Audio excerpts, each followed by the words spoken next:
What up, world? This is your brother Manning. Hope you have a blessed day and also a happy Memorial Day weekend. Wow, whoever thought that tomorrow will be a game 7 between the Heat and Celtics? I mean, both teams, at one point Miami were up in the series 3 games to none. You thought, okay, the series is over, but it wasn't. It was not the case. The Celtics have won 3 in a row, including one in Game 6, thanks to that tip shot by Derek Wright at the buzzer. A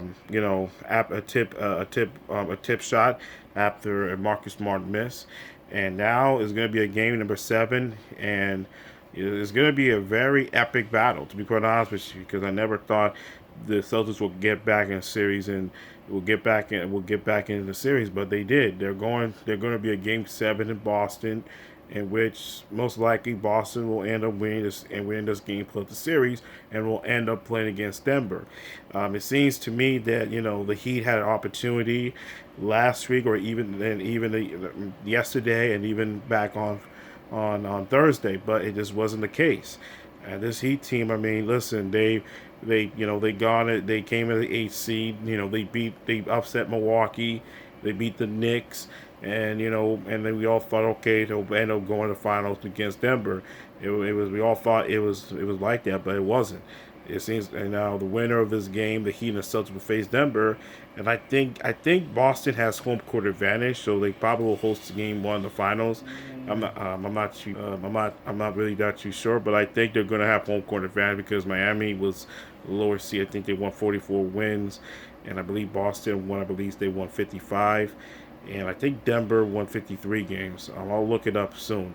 But anyway, the Celtics. I mean, the Heat, man, they blew an opportunity, and if they lose, they'll become the first team in NBA history to lose a series despite being up 3 games to none in its best of 7, because only 3 teams in NBA history to force a game 7 despite being down 0-3.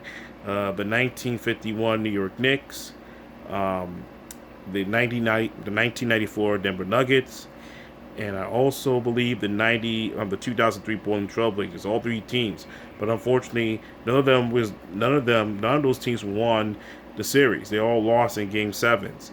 If the Celtics do that, they'll become the first team to do so. And here's the history for you people, because it ain't the first time that the Celtics have been up, that won a series despite being down. I think they were the first team to win a series down 3-1. I believe that was the 68 against the 76ers with Will Chamberlain, Hal Greer, and the others. And that Celtics team had Bill Russell and John Havlicek. And then and then in the '69 they won a championship, and they ended up winning the title. And in '69 they won the title against the Lakers, despite the fact they were down 0-2 against the Lakers team with Jerry West, Will Chamberlain, and Elgin Baylor. And also in '81, they were down 3-1. The Celtics were in the same situation, but in a different decade. They were down 3-1 against Philly, in which the Sixers had Dr. J, Daryl Dawkins, and Maurice Cheeks, and the Celtics had Larry Bird, Kevin McHale, and Robert Parrish. And the Celtics wound up winning Game 7 and wound up winning the series. They won a championship. So the Celtics, they have been there before. They'll be down 0-3. They'll be down one. They'll be down. I'm sorry. Excuse me. They went down 3-1. They'll be down 3-2, or even 0-2, and they end up winning the championship. If they could do it on Monday, my God, this is go up. I mean, the greatest shockers in the history of NBA, because no team has done it in the history of NBA. No 149 teams in the history of the NBA have won the series up 3-0. Imagine if the Celtics win tomorrow. It will be 1 out of 150.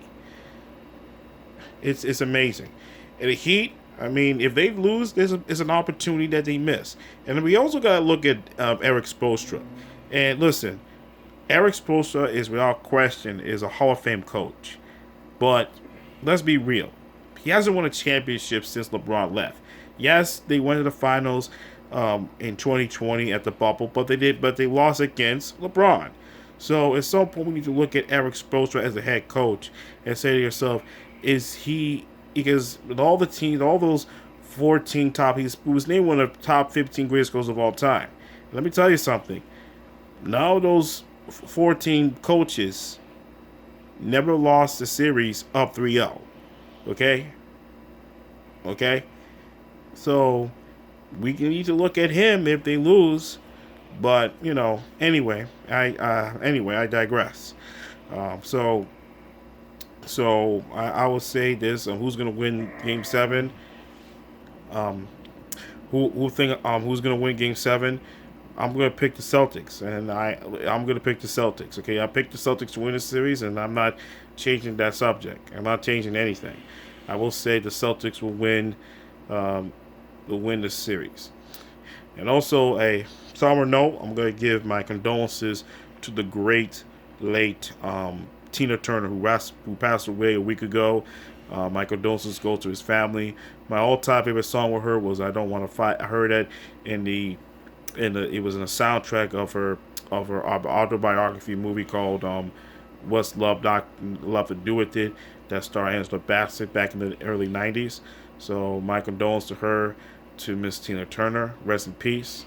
And also wish y'all have a blessed and wonderful Monday, Memorial Day weekend, Memorial Day Monday. I mean, let's honor those who sacrifice everything to make sure that everybody is safe. So let's honor those who sacrifice, to make sure that we come home safe. Thank you. Take care. Peace.